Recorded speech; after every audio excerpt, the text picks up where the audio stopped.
Assalamualaikum warahmatullahi wabarakatuh. Alhamdulillah, tidak pernah berhenti lisan kita sebagai seorang muslim selalu memuji dan memuja Allah. Dan sungguh nikmat yang tidak terhingga karena Allah subhanahu wa ta'ala sebagai pencipta alam semesta ini termasuk pencipta diri kita telah memudahkan kita bersyukur kepadanya, yang pasti dengan syukur itu semua nikmat akan dipenuhi di dunia dan di akhirat dengan dua susunan kata ini, Alhamdulillah. Maka seringlah mengucapkan dua susunan kata ini. Termasuk nikmat besar adalah Allah masih memberikan kita umur hari ini, di mana kita bisa berkumpul bersama-sama, mempelajari lagi agama yang telah Allah turunkan dan syariatkan, dengan tujuan tentunya agar kita menambah ilmu dan juga bisa menambah amal saleh dan mempraktikkan ilmu tersebut. Ini nikmat yang tidak terhingga, dan tinggal bagaimana sisa umur yang ke depan kita selalu sibukkan dari kebaikan kepada kebaikan yang lainnya. Dan jadi kita panjatkan salam hormat kita kepada utusan Allah Nabi besar Muhammad sallallahu alaihi wa ala alihi wa sahbihi wasallam, sebagaimana Allah telah perintahkan kita untuk mengucapkan salam hormat tersebut. Melanjutkan pada buku kita seperti biasa, bila Allah Subhanahu wa taala mudahkan, keutamaan dan buah manis dari sabar disertai faktor-faktor pendorong dan perusaknya dan contoh figur para penyabar yang ditulis oleh Khalid bin Muhammad Al-Ansari.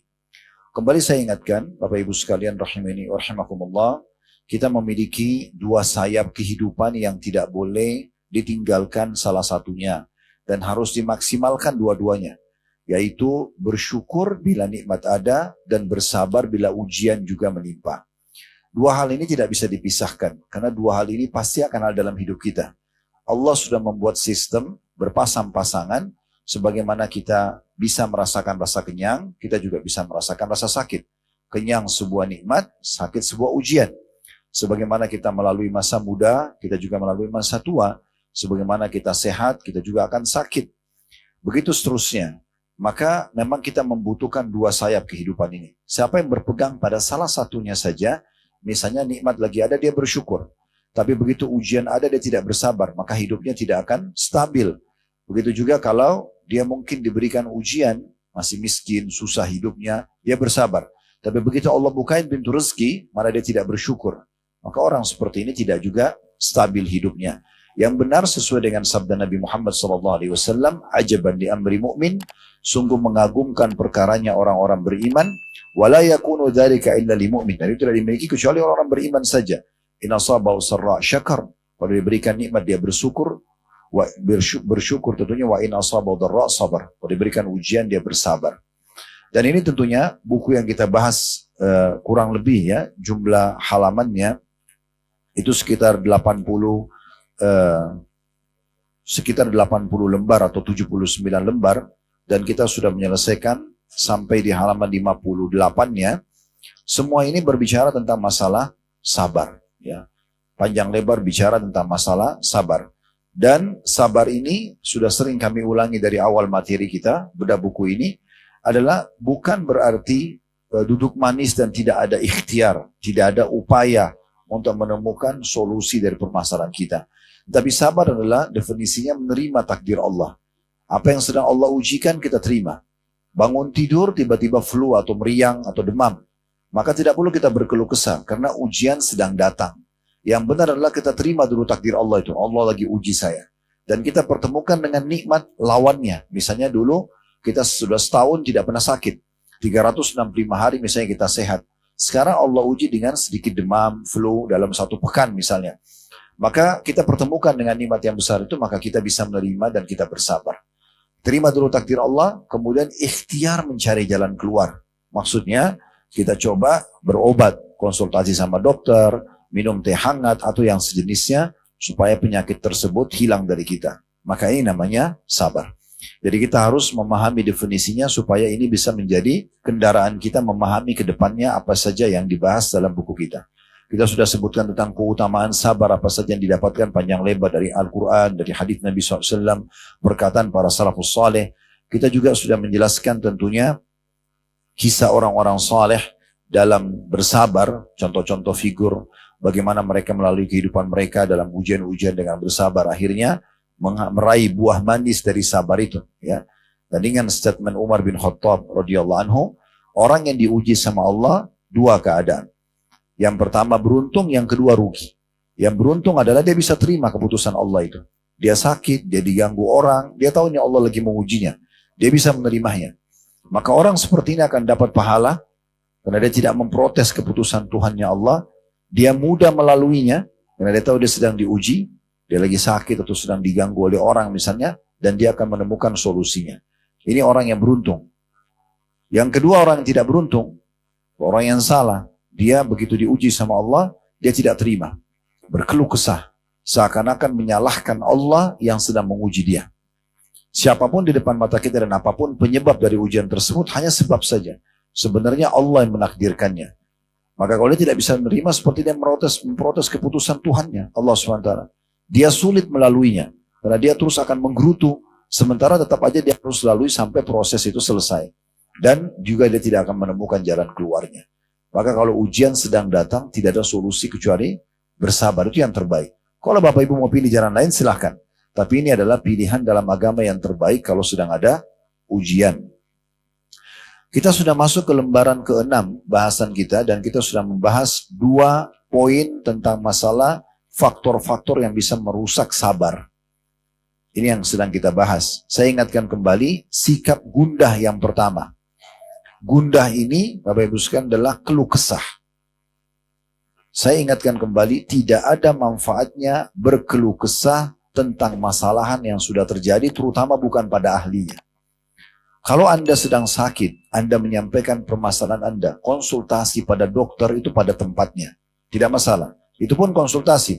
Dok, kepala saya sudah sakit selama sepekan, sakit kepala, kira-kira apa obatnya? Apa yang ditanya kita jawab, selesai. Dikasih resep, kita berobat dan kita bersabar. Nah itu namanya tepat gitu ya.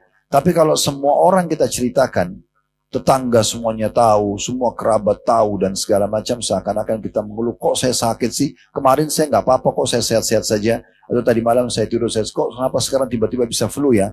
Seakan-akan dia tidak bisa menerima keputusan Allah. Di sini dia bisa berdosa, ya, karena dia mengeluhkan keputusan Allah SWT. Sebagai contoh rasional Bapak Ibu sekalian, kalau Anda kerja di satu perusahaan dan pemilik perusahaan itu menentukan satu keputusan, Anda tidak suka. Misal contoh, jam kerja selama ini jam 8 pagi sampai jam 5 sore misalnya. Tiba-tiba diubah peraturan perusahaan jam 7 pagi. Semua pegawai harus ikut. Di sini ada 2 keadaan. Ada orang yang beruntung dia tetap bisa bertahan di perusahaan tersebut, mempertahankan jabatan dan juga gajinya dan nama baiknya dengan cara terima perusahaan itu. Sudah mundur 1 jam, gak masalah deh. Jam 8 pagi sekarang saya masuk jam 7, oke saja. Gitu kan? Sehingga dia tetap bisa berjalan dengan perusahaan, menjaga nama baiknya, menjaga juga income pendapatannya. Atau yang kedua, orang yang tidak terima, protes perusahaannya. Maka keadaannya bisa saja di PHK, bisa saja diturunkan jabatannya, hilang fasilitasnya, namanya rusak di masyarakat kalau diberhentikan. Maka keadaannya seperti itu. Oleh karena itu tidak ada opsi kecuali kita menerimanya. Dan itulah sabar, gitu kan? Jadi nggak usah berkeluh kesah. Tapi kalau Anda curhat dan keluh kesah ini kepada Sang Pencipta Allah, itu tepat sasaran. Ini mulai dulu yang pertama, berkeluh kesah pada Allah. Ini pernah kita jelaskan pada poinnya, ini saya cuma ingatkan saja. Jadi kalau Bapak Ibu lagi sakit, atau ada ujian, yang ciptakan kita Allah, yang ciptakan ujian itu Allah, yang bisa memberikan jalan keluar hanya Allah. Gak ada yang lain.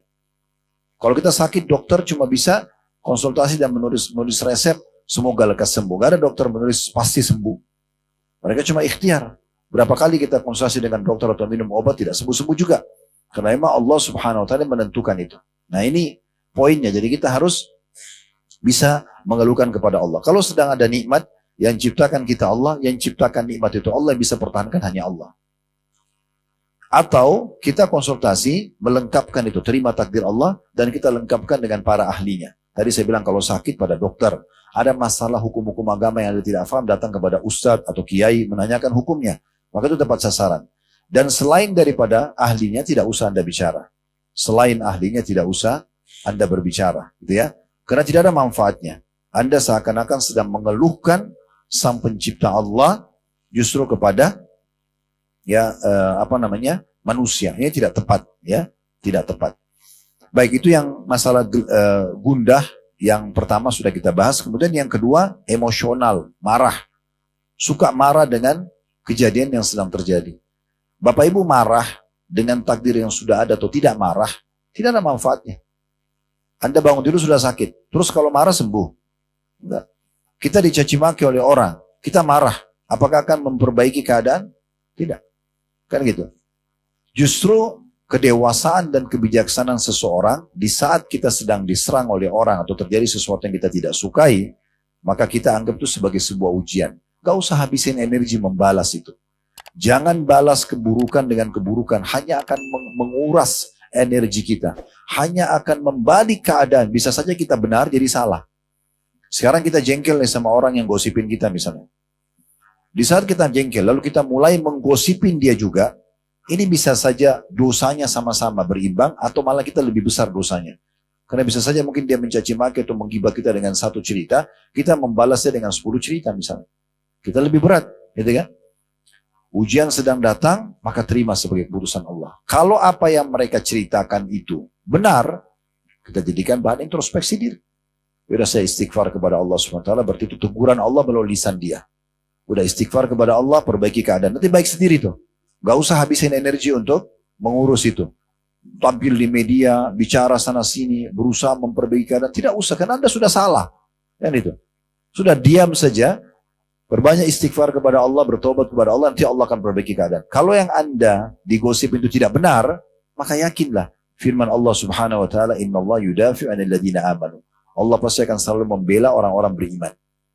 Allah akan membela. Ibu dan bapak tidak usah habisin energi untuk itu, tetap perbaikin ibadah kepada Allah, tetap menunjukkan sikap-sikap yang baik, nanti Allah akan perbaiki keadaan itu. Itu sudah sunnatullah, gak akan berubah. Tidak akan berubah, berlaku pada semua orang. Maka tidak ada manfaatnya emosional. Ya, saya pernah kasih contoh di pertemuan yang lalu di poin ini Bapak Ibu sekalian. Kalau seandainya ada orang, dua orang ini lagi ada masalah, si A sama si B. Anggap si A benar, si B salah. Kalau Anda lagi lewat di jalan, si A benar, si B salah, si A ini lagi marah-marahin si B. Anda tidak tahu siapa benar, siapa salah. Tapi pada saat Anda lewat, Anda sedang melihat si A memarahi si B. Siapa di mata Anda yang salah? Hah? Si A. Yang sedang marah-marah, padahal sebenarnya mungkin dia benar. Tetap di mata orang itu jelek. Tidak ada untungnya. Makanya Nabi Muhammad SAW sangat luar biasa dalam menahan emosi beliau.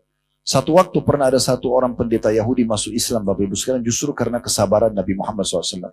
Disebutkan dalam sebuah riwayat, beliau pernah punya utang dengan seorang Yahudi.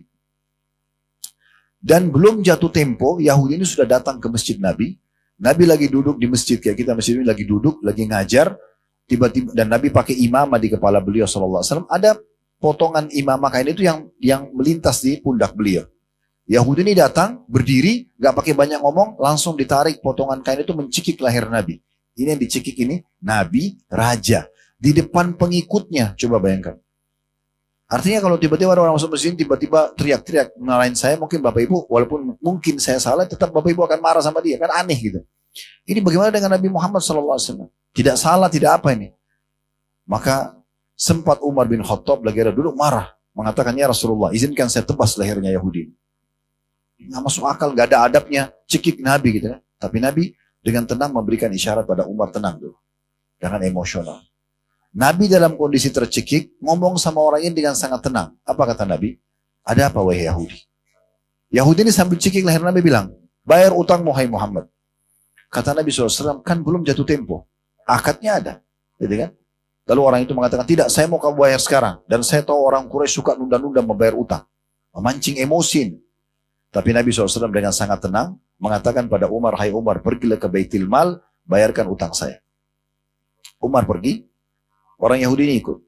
Waktu Umar lagi siapin utang Nabi SAW, kata orang itu, hai Umar, apa kau tahu siapa saya? Orang Yahudi ini bilang, Umar sambil marah mengatakan, saya tidak mau tahu siapa kamu. Karena Umar lagi marah gitu. Kenapa kau buat seperti itu pada Nabi? Lalu dia sebut namanya, Bapak Ibu sekalian, waktu dia sebut namanya, Umar kaget. Ternyata ini nama seorang pendeta Yahudi yang sudah lama dikenal mau masuk Islam. Artinya orang ini faham kalau itu Nabi Muhammad gitu kan.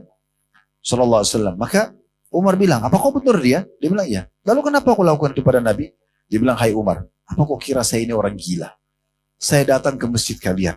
Saya cekik Nabi dan Raja kalian. Saya tagih utang belum waktunya. Saya sudah siap untuk, seakan-akan dia mau mengatakan, saya sudah siap untuk mati. Tapi ada satu hal yang saya ingin buktikan waktu itu. Saya sudah menemukan semua sifat kenabian terakhir pada diri Nabi Muhammad. Gitu kan? Semua cirinya sudah ada dalam Taurat. Tinggal ada satu yang belum saya buktikan. Ghalaba hilmuhu ghadabu. Emosionalnya, sabarnya mengalahkan emosionalnya. Maka saya sudah buktikan. Tadi saya itu karena saya mau menguji. Saya membuktikan. Dan sebagai bukti, hai Umar, asyhadu an la ilaha illallah wa anna Muhammad Rasulullah. Masuk Islam dia gara-gara sabarnya Nabi Muhammad SAW. Jadi kita tidak tahu ada hikmah apa di belakang itu. Mungkin Bapak Ibu bilang, tapi Ustaz kan sakit hati. Iya memang. Memang sabar itu didapatkan dengan sakit hati. Emang sabar itu didapatkan pada saat lagi ada ujian memang. Memang sabar itu didapatkan pada saat lagi dijajah kayak orang Palestina. Memang itu. Kalau bukan begitu ya bukan sabar namanya. Kan gitu. Memang sabar itu dipakai di saat sedang sakit hati, lagi pegel, lagi gak enak gitu kan. Lagi sebel sama orang. Memang itu di situ. Itu poinnya. Pahala sabar dapat di situ. Dan ingat Allah menyebutkan, kita pernah sebutkan ayatnya ya. Di awal-awal kita belajar keutamaan sabar. Innama yuwaffas sabirun ajrum bighairi hisab. Orang-orang sabar itu akan diberikan balasan tanpa ada batasan lagi. Karena memang sabar itu tidak ada batasannya. Saya pernah luruskan juga ya, persepsi yang sering kita dengar di masyarakat kita, saya sabar tapi ada batasnya. Ini nggak benar. Sabar nggak ada batasnya. Sabar sampai Anda menemukan jalan keluarnya. Selama kita bersabar di situ, dari penyakit, dari gangguan orang, dari terlilit utang segala macam, dan kita terus ikhtiar, maka di situ pahalanya terus berjalan. Nah sekarang kita masuk ke poin kita yang baru, tambahan tentunya, faktor perusak ketiga, yaitu tentang masalah gelisah.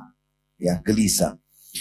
Allah berfirman di dalam surah Ar-Rum ayat 60. Fasbir inna wa'dallahi haqq wa la yastakhifannaka alladhina la yuqinun. Maka bersabarlah kau hai Muhammad. Sesungguhnya janji Allah adalah benar. Maksudnya orang yang sabar akan dapat jalan keluar. Itu tidak mungkin salah, ya. Dan sekali-kali janganlah orang-orang yang tidak meyakini tentang janji Allah itu atau benar ayat-ayat Allah itu bisa menggelisahkanmu. Membuatmu ragu. Saksi bahasan kita di akhir ayat ini ya. Jangan sampai ada orang yang karena kamu bicara sana sini akhirnya membuat kamu tuh jadi gelisah. Ah kayaknya benar ya. Harusnya saya tidak ditimpa, harusnya saya tidak digosipin, harusnya saya tidak dicaci maki, harusnya saya tidak begini dan begitu. Itu tidak ada manfaatnya. Menyalah-nyalahkan diri sendiri, memunculkan kegelisahan, makin kacau keadaan. Kan gitu. Jadi nggak perlu. Ayat ini Bapak Ibu sekalian kita bisa bedah, mengambil faedah, minimal ada 3 faedah di sini. Yang pertama, firman Allah fasbir. Sabar. Sabar. Dan saya sudah bilang tadi, sabar memang pahala yang didapat kalau sedang ada ujian. Emang lagi sebel, lagi pegel, lagi sakit hati, memang di situ pahalanya. Ya. Kalau enggak berarti enggak ada pahala sabar. Yang kedua, inna wa'dallahi haqq. Pastikan janji Allah benar. Allah bilang dalam Al-Quran, fa inna ma'al usri yusra. Di setiap kesulitan pasti ada kemudahan. Allah ulangi lagi, inna ma'al usri yusra. Di setiap kesulitan ada kemudahan. Tidak mungkin salah janji Allah itu. Pondasi agama kita Bapak Ibu sekalian, keyakinan. Harus itu pondasinya. Yakin Allah itu ada, yakin Allah itu yang mengurus dan menciptakan alam semesta ini, yakin Allah benar dengan firman-Nya semua yang disyariatkan itu baik buat kita, kayak makanan halal, hubungan yang halal, pendapatan halal, perintah sholat, puasa, zakat, semua ini itu baik semuanya. Dan apa yang dilarang, menipu, mencuri, berbohong, memukul, membunuh, segala macam, ini buruk. Kita yakin dengan itu. Yang berbuat baik patuh akan masuk surga, yakin dengan semua fasilitasnya, neraka dengan semua ancamannya. Itu tidak ada keraguan. Makanya itu menjadi rukun iman kita.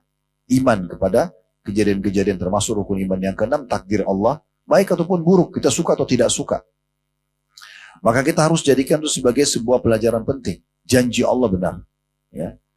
Bapak Ibu bisa review kembali. Kita kembali ke histori manusia ya.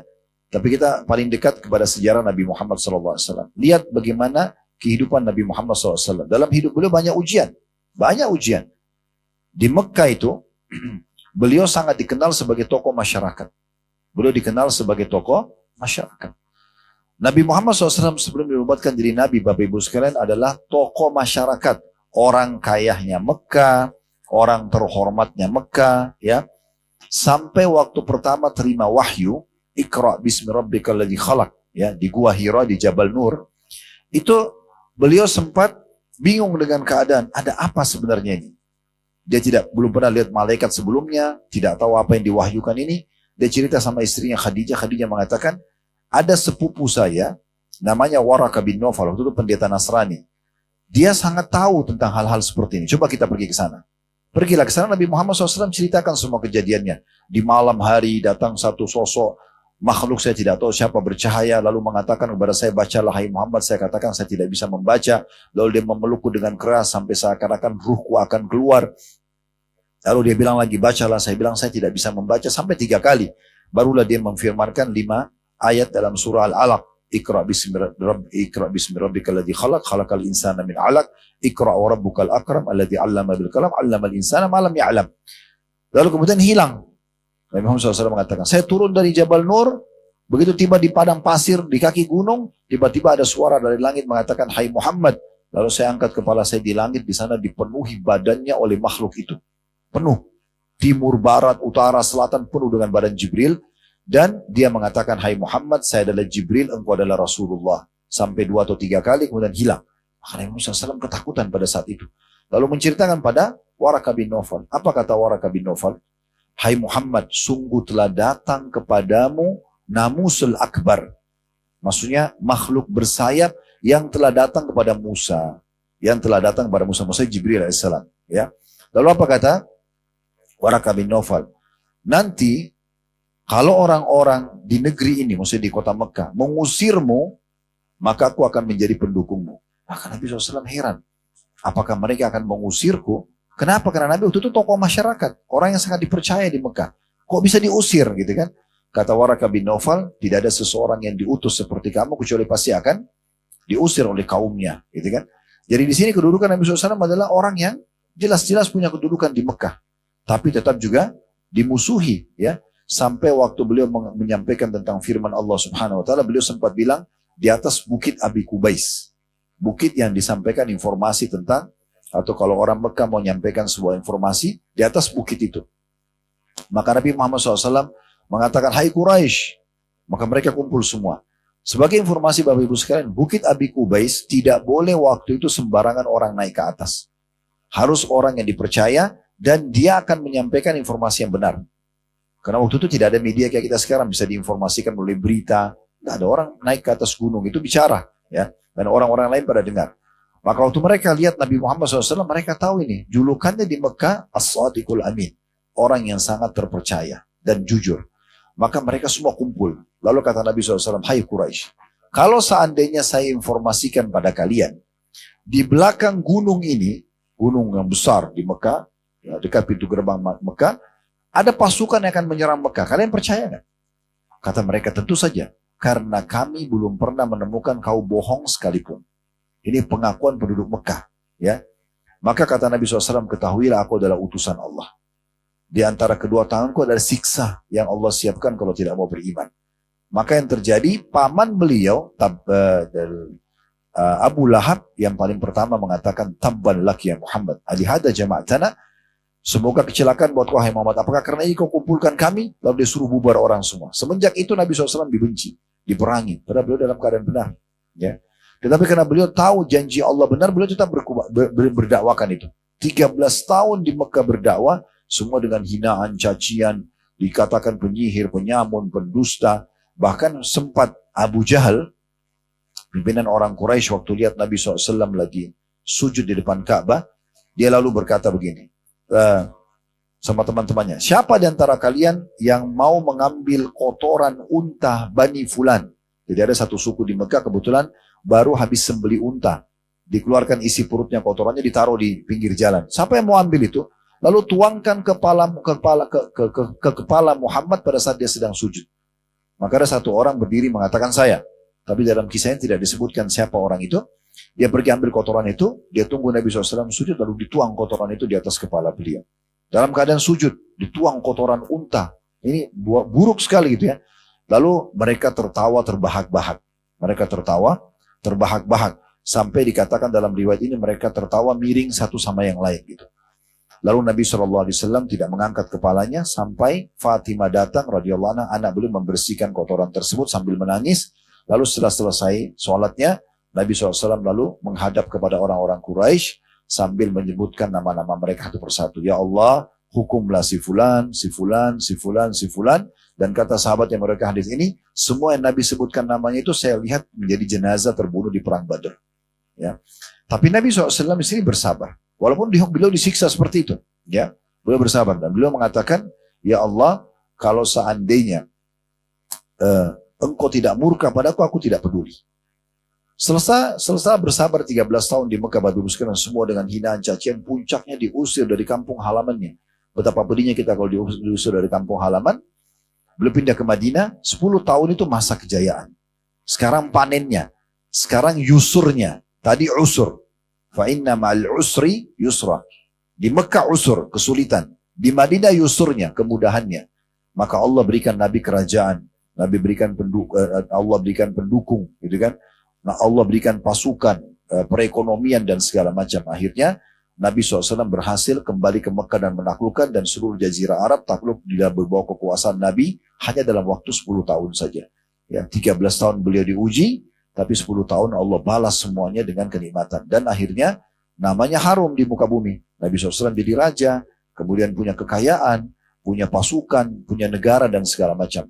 Dan di akhirat beliau akan mendapatkan lebih baik daripada itu. Ya, tentunya karena sebagaimana Nabi SAW mengatakan, kalau kalian dengarkan azan, muadzin ucapkan apa yang diucapkan, lalu mintalah kepadaku atau mintalah untukku al-wasilah. Yang biasa kita bilang kalau doa selepas azan, ati Muhammadanil wasilata wal fadilah. Berikanlah Nabi Muhammad al-wasilah. Kata Nabi SAW, dan mohonlah wasilah untukku. Setelah baca salawat kepada Nabi, ya, ikuti muadzin dulu. Apapun yang diucapkan, kecuali hayyalas salah, kita bilang la haula wala quwata illa billah, lalu baca salawat kepada Nabi. Setelah itu mintalah wasilah untukku. Siapa yang minta wasilah untukku, maka dia akan mendapatkan syafaatku. Dan wasilah adalah istana termewah di surga. Tidak akan diberi kecuali untuk satu orang saja. Ini persaingan para nabi-nabi. Ya. Tapi Nabi Muhammad SAW mengatakan, dan aku berharap wasilah adalah tempat tertinggi di surga, aku berharap aku pemiliknya. Siapa yang minta wasilah untukku, dia akan dapat syafaatku. Maka di dunia beliau dapat kebahagiaan, di akhirat dapat derajat tertinggi. Siapapun yang mengikuti beliau akan sama. Nabi SAW akhirnya bahagia di dunia, walaupun setelah melalui ujian. Abu Bakar, Umar, Uthman, Ali menjadi raja pengganti beliau, Khulafaur Rasyidin. Sahabat-sahabat Nabi yang dulu menderita di Mekah, seperti Bilal, dulu budak di Mekah, disiksa oleh Umayyah. Setelah hijrah ke Madinah, dan beliau akhirnya ikut berperang, akhirnya punya kedudukan, menjadi gubernur, bahkan menjadi panglima perang di Persia, memiliki harta rampasan perang yang banyak.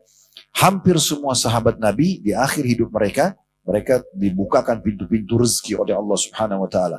Di dunia mereka bahagia, di akhirat mereka dapat surga. Nah, ini akhir kesudahan orang-orang yang beriman dengan sabar mereka. Sebaliknya, mana sekarang Abu Jahal, mana Abu Lahab? Waktu di fase Mekah rumah mereka besar-besar semuanya, terkenal punya kedudukan. Tapi yang dikenang sekarang di dunia hanya keburukannya. Meninggal dalam kondisi terhina, dikalahkan oleh kaum muslimin. Di akhirat mereka akan masuk ke dalam neraka.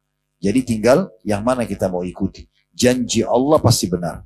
Bapak Ibu ikuti Nabi Muhammad SAW dan para sahabatnya, kita akan sama dengan mereka. Di dunia bahagia, di akhirat bahagia.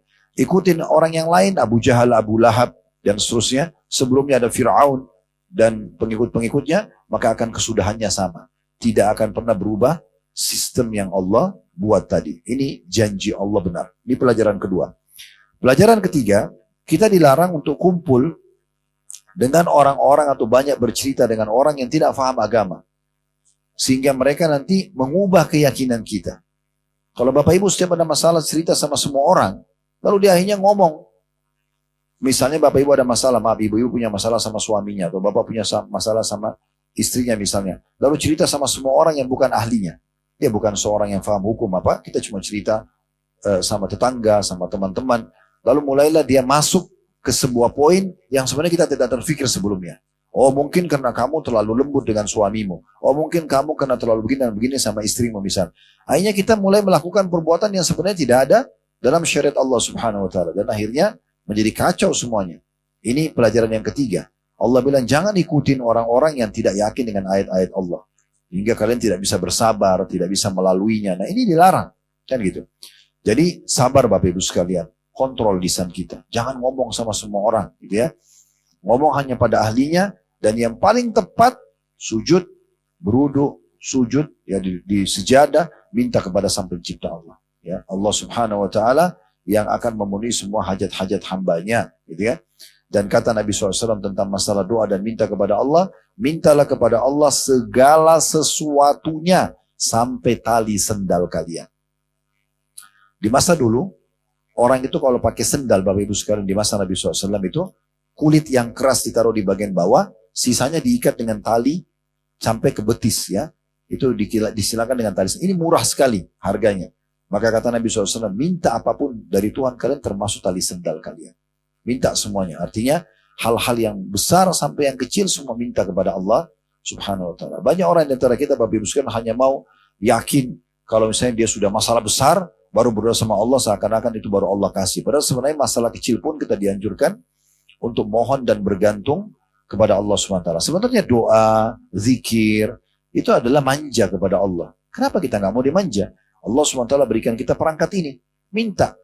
Allah bilang dalam Al-Quran, Udu'uni astajib lakum. Berdoa aku akan terima. Gitu kan? Kenapa kita tidak berdoa? Kenapa kita tidak mohon? Kenapa kita tidak minta? Dan juga kita memohon dari hal yang kecil sampai hal yang besar. Sekali lagi, pelajaran ketiga dari potongan ayat wala yastakhifannaka alladziina la yuqinun, dan jangan sampai orang-orang yang tidak meyakini kebenaran ayat-ayat Allah menggelisahkanmu. Kenapa? Karena kita cerita pada mereka, lalu mereka sampaikan hal-hal yang tidak baik kepada kita. Ya, jangan bicara pada orang-orang seperti itu, apalagi ahli maksiat. Apabila ada masalah rumah tangga, bicara sama ahli maksiat. Ini jadi masalah ya. Ya.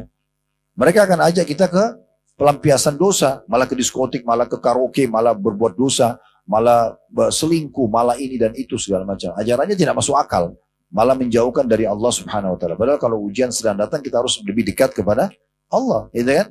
Sehingga kita mendapatkan jalan keluar, Bapak Ibu sekalian. Ini faktor yang ketiga, masalah gelisah. Perusak yang keempat dari sabar ini adalah terburu-buru, tergesa-gesa. Dan ini juga termasuk poin yang perlu kita titik beratkan, Bapak Ibu sekalian. Di buku kita ini dibahas sekitar 2 lembaran, ya. Beranjak daripada firman Allah Subhanahu wa ta'ala di dalam surah Al-Ahqaf ayat 35 yang berbunyi, fasbir kama sabara ulul azmi minar rusuli wala tasta'jil lahum. Maka bersabarlah kamu sebagaimana orang-orang yang mempunyai keteguhan hati dari para rasul telah bersabar. Dan janganlah kamu meminta disegerakan azab bagi mereka. Ya. Di sini firman Allah ini kita bagi juga menjadi beberapa bagian sebagai faedah. Yang pertama, bagaimana Allah Subhanahu wa ta'ala memerintahkan Nabi Muhammad SAW bersabar. Dan bersabar ini sebagaimana telah sabar Nabi-Nabi dan Rasul sebelum. Artinya semua Nabi-Nabi saja, utusan Allah akan diuji, apalagi kita. Ujian ini kebaikan, bentuk kasih sayang Allah kepada kita, supaya kita sadar kita punya Tuhan, kita punya batasan-batasan dalam aktivitas, ya, dan juga sekaligus ada pahala-pahala Bapak Ibu sekalian tidak bisa kita dapatkan kecuali dengan ujian. Ya, misalnya ada derajat di surga, kita harus sholat malam 100 tahun, sedekah 100 tahun, mungkin umur kita hanya 70, 60, 60, 70 tahun misalnya. Maka dengan ujian kita sakit selama 5 tahun atau 10 tahun, maka kita sampai ke derajat itu. Ya, dengan gangguan orang, misalnya kita bisa dapat derajat itu, misalnya contoh. Nah, ujian ini akan mendatangkan derajat-derajat yang tinggi di sisi Allah Subhanahu wa ta'ala. Makanya Allah perintahkan nabinya bersabar. Dan ini juga sebagaimana bersabarnya nabi-nabi dan rasul sebelum beliau. Kemudian yang kedua, pelajarannya adalah pentingnya seorang mukmin memiliki keteguhan hati. Artinya kokoh dengan itu. Kembali kepada firman Allah tadi di poin sebelumnya, yakin dengan janji Allah. Gak boleh goyah itu. Jangan mudah goyah gitu ya. Jangan kita sabar hari pertama, hari kedua, hari ketiga lalu kita lunak lagi. Mulai kita masuk berkeluh kesah. Enggak. Bersabar sampai garis finish. Orang yang berhasil mencapai garis finish kalau dia sedang lomba lari adalah orang yang bersabar. Kalau dia putus asa di tengah jalan, udahlah kayaknya saya nggak bisa menang. Kayaknya saya capek. Ya udah dia nggak bisa menang. Tapi kalau dia bersabar, bisa saja tiba-tiba temannya letih duluan, lawannya misalnya tiba-tiba Allah mudahkan, dia akan sampai ke situ, ya. Maka dalam pepatah bahasa Arab dikatakan menjadda wajad. Siapa yang berusaha dia akan dapat. Berusaha aja dulu maksimal dan jangan putus asa, jangan tengah jalan. Orang yang berhasil bisnis, orang yang buka bersabar sampai terakhir. Jangan tengah jalan sedikit ada ujian berhenti. Orang yang berhasil mempertahankan rumah tangganya, orang yang bersabar. Gitu kan? Begitu seterusnya. Sabar terus. Orang yang menghadapi pendidikan anak, meraih pahala nanti dari anaknya yang soleh dan soleh, karena dia bersabar. Ada suka duka melaluinya. Maka sabar itu perangkat yang terbaik untuk menyampaikan kita sampai ke garis finish. Dan harus sampai ke situ. Tidak boleh kita berhenti setengah-setengah ya. Bersabar gitu ya. Nah itu pelajaran yang diambil yang kedua dari potongan firman Allah, mempunyai keteguhan hati. Pelajaran yang ketiga, ini yang jadi saksi bahasan kita, dan janganlah kamu hai Muhammad meminta disegerakan azab bagi mereka. Jadi jangan Bapak Ibu sekalian, baru ada masalah sedikit dengan pasangan hidup, oh langsung didoakan keburukan misalnya. Dibinasakanlah atau apa gitu ya. Atau ada orang yang kebetulan ganggu kita tanpa kita introspeksi diri, langsung saja kita doakan, segerakan hukuman buat dia. Saya pernah berikan satu tips yang menarik Bapak Ibu sekalian, kalau Anda mau ambil sebagai sebuah ilmu, ini menarik. Kalau ada orang sedang berbuat zalim dengan kita, kita punya dua opsi. Opsi yang pertama, boleh tapi tidak menyelesaikan masalah. Opsi kedua ini yang terbaik dan akan menyelesaikan masalah. Yang pertama adalah ada yang gosipin kita, ada yang ganggu kita, lalu kita balas dendam. Kita sedang terzalimi. Boleh nggak kita balas dendam? Boleh. Hak Anda itu. Tetapi ini tidak menyelesaikan masalah. Misal ada orang gosipin Anda bilang, ya Allah, hukum dia sebagaimana dia sudah sakiti saya misalnya. Anda sedang terzalimi. Doa orang yang terzalimi diijabah oleh Allah. Boleh, tapi tidak menyelesaikan masalah. Ada orang utang sama kita nggak bayar, lalu kita mengatakan ya Allah butakan matanya, misal. Contoh, lalu Allah terima, sudah murni balas dendam, tapi uang Anda nggak kembali, ya, dan juga sudah selesai, tidak ada lagi tuntutan buat Anda di hari kiamat. Yang kedua yang ya maksimal nih, dan ini optimal sekali, yaitu Bapak Ibu mendoakan agar dia mendapatkan hidayah. Ya Allah berikan dia petunjuk supaya dia menyadari kesalahannya. Ya Allah begini dan begitu. Kita berikan, minta sama Allah berikan hidayah. Nah kalau ini diijabah sama Allah, maka kalau dia dapat petunjuk, misalnya dia bayar utangnya, dia datang minta maaf, dan semenjak itu dia jadi baik, hak kita kembali, dia juga kita panen pahalanya semenjak dia jadi baik sampai meninggal, kan gitu. Maka ini yang jauh lebih baik untuk kita ambil keputusan. Jadi jangan terburu-buru, ya. Di sini bisa bermakna terburu-buru, ingin menemukan jalan keluar, padahal sebenarnya prosesnya sedang berjalan gitu ya.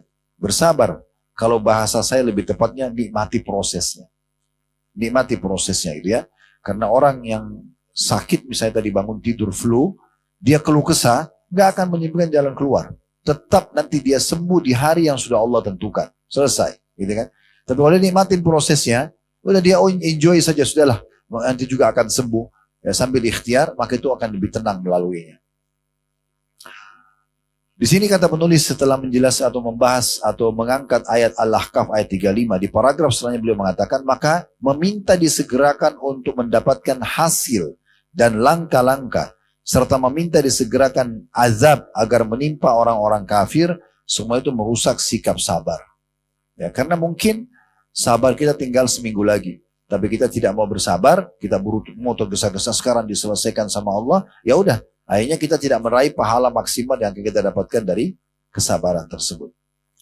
Allah Subhanahu wa taala memerintahkan para rasulnya yang mulia alaihimus salatu wassalam untuk bersabar dan melarang mereka bersikap terburu-buru.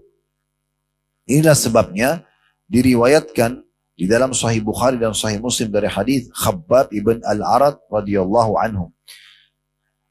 Sebelum kita masuk ke riwayat ini Bapak Ibu sekalian, saya teringat kisah Nabi Yunus. Ya. Nabi Yunus adalah Nabi yang Allah datangkan untuk mendakwahi wilayah Nainawah namanya. Nainawah ini sebuah wilayah di Irak Bapak Ibu sekalian yang bukan wilayah lahirnya Nabi Yunus. Allah suruh datang dakwahin mereka. Dan akadnya, kesepakatan antara Allah dengan nabi-nabinya, mereka tidak boleh tinggalkan lokasi dakwah sebelum Allah perintahkan. Walaupun harus dibunuh oleh kaumnya. Contoh Nabi Yahya dibunuh oleh kaumnya. Tapi karena tidak ada perintah Allah, dia tidak meninggalkan lokasi dakwanya. Ya. Nabi Yunus ini satu-satunya Nabi yang Allah ceritakan dalam Al-Quran, bagaimana beliau terburu-buru. Dan bagaimana Allah menghukumnya. Jadi dia lihat, penduduk Nainawah menyembah berhala, penyembah api, didakwahin, jangan, tidak boleh. Mereka tidak mau dengar. Dia tidak bersabar sebagaimana nabi-nabi yang lain bersabar. Maka Nabi Yunus Waktu berdoa minta sama Allah, ya Allah tolong berikan saya umat yang lain, wilayah yang lain. Allah belum merespon itu. Agar dia tetap bersabar, tunggu di situ. Dakwahin kaum ini. Gitu kan? Nabi Yunus ambil inisiatif tinggalin lokasi itu. Tinggalin negeri Nainawa. Yang terjadi, waktu dia niatnya baik, mau mencari satu lokasi dakwah baru, tapi belum ada perintah Allah. Maka dia naik di atas kapal, kapal dihantam dengan ombak yang sangat kuat, lalu kemudian kapten kapal mengatakan kita tidak ada solusi kecuali harus buang barang-barang. Dibuang semua barang-barang untuk meringankan kapal, ternyata masih juga belum bisa. Maka harus dikurangi penumpangnya dengan hikmah Allah SWT. Maka diundilah nama-nama pada satu di kapal dan ternyata namanya Nabi Yunus yang keluar. Sekali, dua kali tetap nama dia keluar. Maka Nabi Yunus menyadari kesalahan mengatakan mungkin ini peringatan dari Allah, maka saya yang akan loncat dari kapal. Begitu dia loncat dari kapal, ditelan oleh ikan yang besar. Lalu kemudian Allah mengatakan kalau bukan dia termasuk orang yang banyak berzikir kepada Allah, maka dia akan tinggal di perut ikan itu sampai hari kiamat. Tapi karena dia ulangi terus la ilaha illa anta subhanaka inni kuntu minadh dhalimin dalam perut ikan paus itu, lalu Allah mudahkan dia dimuntahkan oleh ikan itu di sebuah daratan yang tandus. Lalu Allah, kisah panjang tentunya, membuat dia menemukan ada seekor sapi yang bisa diperah susunya, kemudian dia minum, kemudian dia menemukan ada pohon labu yang dia makan atau yaktin dalam bahasa Arab. Kemudian beliau mengambil juga daun-daun dari pohon untuk dijadikan sebagai baju menutup tubuhnya. Dan akhirnya dia kembali ke Nainawa untuk mendakwahi mereka, sementara penduduk Nainawa sudah diberikan hidayah oleh Allah Subhanahu wa taala. Ini contoh karena tidak sabar, tergesa-gesa. Namun setelah menyampaikan kisah beliau, Nabi Muhammad SAW mengingatkan kita semua seraya beliau bersabda, janganlah seseorang di antara kalian mengatakan aku lebih baik daripada Yunus bin Matta. Tetap saja Nabi Yunus lebih baik daripada kita semua karena beliau seorang Nabi. Baik, ada riwayat lain yang dimana Nabi Muhammad SAW menyampaikan agar kita bersabar dalam sebuah ujian dan menikmati prosesnya, yaitu hadis yang sahih riwayat Bukhari Muslim dari hadis Khabbab bin Arad radhiyallahu anhu, anna sahabat ishtaqu ila Rasulillah sallallahu alaihi wasallam wa huwa mutawassidun burdatan lahu fi dhillil Ka'bah. Faqulna ala tad'u lana ala tastansiru lana fajalasa muhmarran launuhu thumma qala إن في من كان قبلكم كان لا يؤتى بالرجل فيحفر له في الأرض حفرة ويجاو بالمنشار فيوضع على رأسه ويجعل فرقتين ويمشط بأمشات الحديد ما دون لحمه وعظمه لا يصرف ذلك عن دينه والله لا يتمن الله هذا الأمر حتى يسير الراكب من صنعاء إلى حضرموت لا يخشى إلا الله والذئب على غنمه ولكنكم قوم تستعجلون. Maka Khabbab bin Arad berkata, sahabat Nabi ini waktu di fase Mekah, waktu mereka disiksa, mereka diganggu oleh orang-orang Quraisy. Bapak Ibu, kalau kita hidup di masa Mekah dulu tuh berat sekali ya. Karena semua orang Mekah selain Muslim boleh mengganggu orang Muslim. Boleh mengganggu, boleh membunuh, boleh memukul, boleh mengambil hartanya, tidak dikena hukum. Bayangkan kacaunya waktu itu pemerintahan mereka gitu ya. Kalau kita di Jakarta ini, semua orang boleh ambil hartanya orang lain. Itu luar biasa. Boleh membunuh, tidak ada hukum. Maka sebagian sahabat, kata Khabbab bin Arad waktu itu, mengadu kepada Rasulullah SAW yang ketika itu tengah berbaring dengan berbantalkan kain selimut di bawah naungan Ka'bah. Kami berkata, tidakkah Anda berdoa untuk kami dari penindasan kaum kafir? Supaya kita berhenti, tidak dihukum, tidak diganggu sama mereka. Tidakkah Anda memohon kemenangan bagi kami? Maka beliau pun SAW duduk dengan wajah yang memerah. Kemudian beliau bersabda, sesungguhnya pada orang-orang sebelum kalian terdapat seorang lelaki yang pernah ditangkap. Lalu digalikan lubang di tanah untuk dalam kutung menyembelihnya. Lalu gergaji didatangkan, lalu diletakkan di kepalanya. Lalu dia digergaji menjadi dua belah dan anggota badannya digaruk dengan sisir besi yang menembus apa yang ada pada daging dan tulangnya. Namun semua itu tidak memalingkannya dari agamanya. Demi Allah, Allah benar-benar akan menyempurnakan perkara agama ini sehingga seseorang pengendara dapat berjalan dari kota San'a kepada kota Hadramaut. Ini saya masih bacakan hadis, nanti kita masuk ke penjelasannya ya. Dia tidak akan takut kecuali kepada Allah dan tidak takut kepada serigala yang menyerang kambingnya. Akan tetapi kalian adalah orang-orang yang terburu-buru. Maka bersabarlah dalam memegang teguh Islam karena sesungguhnya Allah akan menghilangkan penindasan orang-orang kafir. Ini diriwayatkan oleh Imam Bukhari. Riwayat ini kita ambil pelajaran Bapak Ibu sekalian sekaligus menjelaskan hadisnya. Yang pertama, adanya gambaran tentang kondisi dan keadaan muslimin di Mekah di masa itu. Bagaimana susahnya mereka hidup, ya. Termasuk Khabbab bin Arat ini, sahabat yang meriwayatkan hadis ini Bapak Ibu sekalian. Beliau waktu dalam riwayat lain, beliau datang ke Nabi di dekat Ka'bah. Nabi lagi bernaung di bawah dekat Ka'bah. Dan beliau memperlihatkan punggungnya yang waktu itu bolong dari atas dekat tulang lehernya sampai ke tulang ekornya. Itu luka, berdarah, dan panjang gitu kan. Dan itu pernah ditanya oleh Umar bin Khattab, apa sebabnya? Kau diapakan sama Quraisy setelah Umar bin Khattab jadi muslim dan di masa kerajaannya? Kata Khabbab, mereka meletakkan batu-batu yang sudah dipanaskan di padang pasir, lalu mereka menyeretku dengan memegang kedua tangan dan kakiku di atas batu-batu itu sehingga belakangnya luka. Maka Khabbab mengatakan, ya Rasulullah, lihat ini. Maka Nabi SAW menyampaikan riwayat yang sama.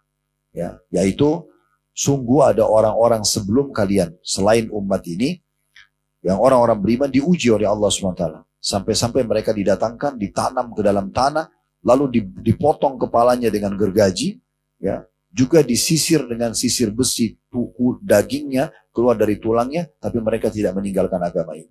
Sungguh demi Allah, kata Nabi SAW, Allah akan menangkan agama ini sesuai dengan janjinya. Tidak akan ada yang salah.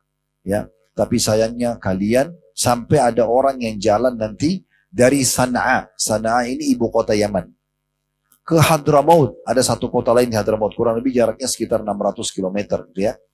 Di masa itu penuh dengan perampok jalan. Di masa itu. Nabi SAW mengatakan nanti ada zaman di mana Islam berkuasa ke depannya, hai Khabbab. Nanti ada orang yang jalan dari Sana'a ke Hadramaut. Tempat ini 600 km, dua kota ini.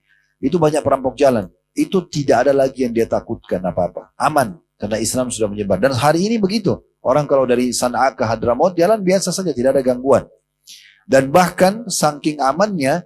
Sudah tidak ada lagi pengembala domba yang khawatir dombanya dicuri oleh serigala. Tapi sayangnya kalian ini kaum yang tergesa-gesa. Artinya apa? Nikmatin prosesnya. Akan berakhir semuanya. Dan kalian kalau sudah mulai ada garis start ujiannya, ada garis finishnya. Sabar, nikmatin prosesnya. Kalau kita berhasil sampai di garis finish, kita akan menang, mendapatkan keberuntungannya. Nah itu maksudnya. Dari sini kita ambil pelajaran yang pertama, ya, bolehnya seorang muslim berbicara dengan tokoh agama, menyampaikan permasalahan yang sedang dia hadapi. Karena di sini Khabbab bin Arat menceritakan beberapa sahabat dan beliau juga mengeluh kepada Nabi SAW, menyampaikan tentang keadaan.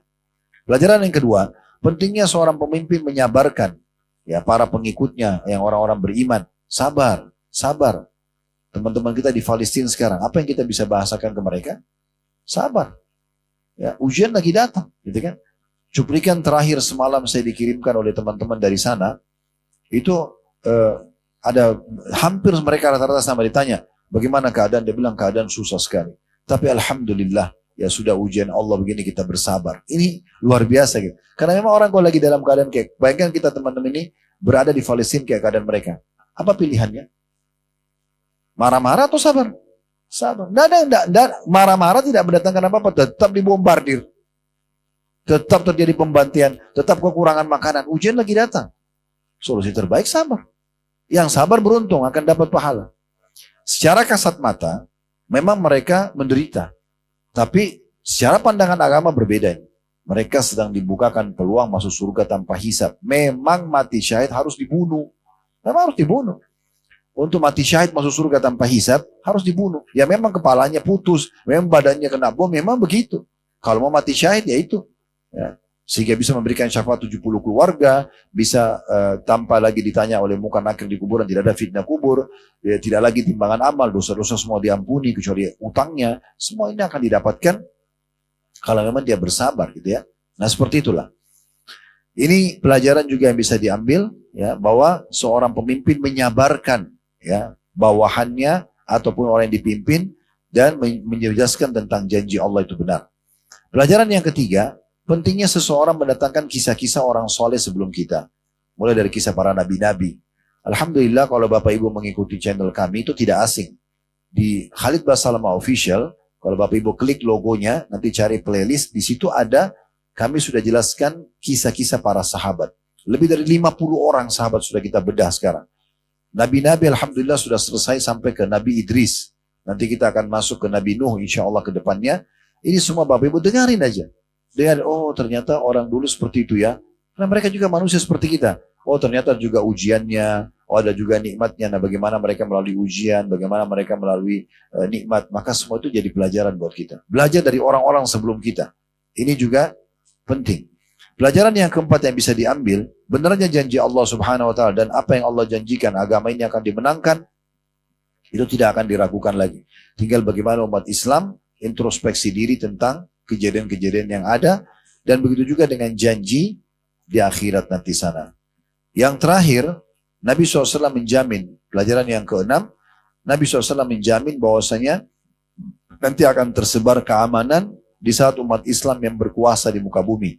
Dan dipastikan bahwasanya sampai-sampai tidak perlu lagi diragukan gembalaan domba akan dicuri oleh serigala.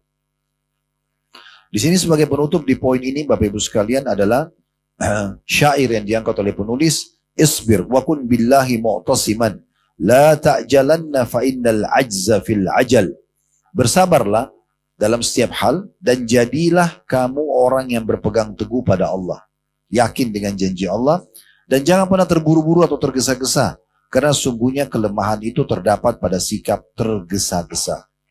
Suka buru-buru, maka itu akan menjadikan masalah buat hidup kita. Allahu a'lam. Baik, selanjutnya Bapak Ibu sekalian, di poin nomor 5 sampai poin nomor 7 insya Allah akan kita bahas nanti di pertemuan akan datang.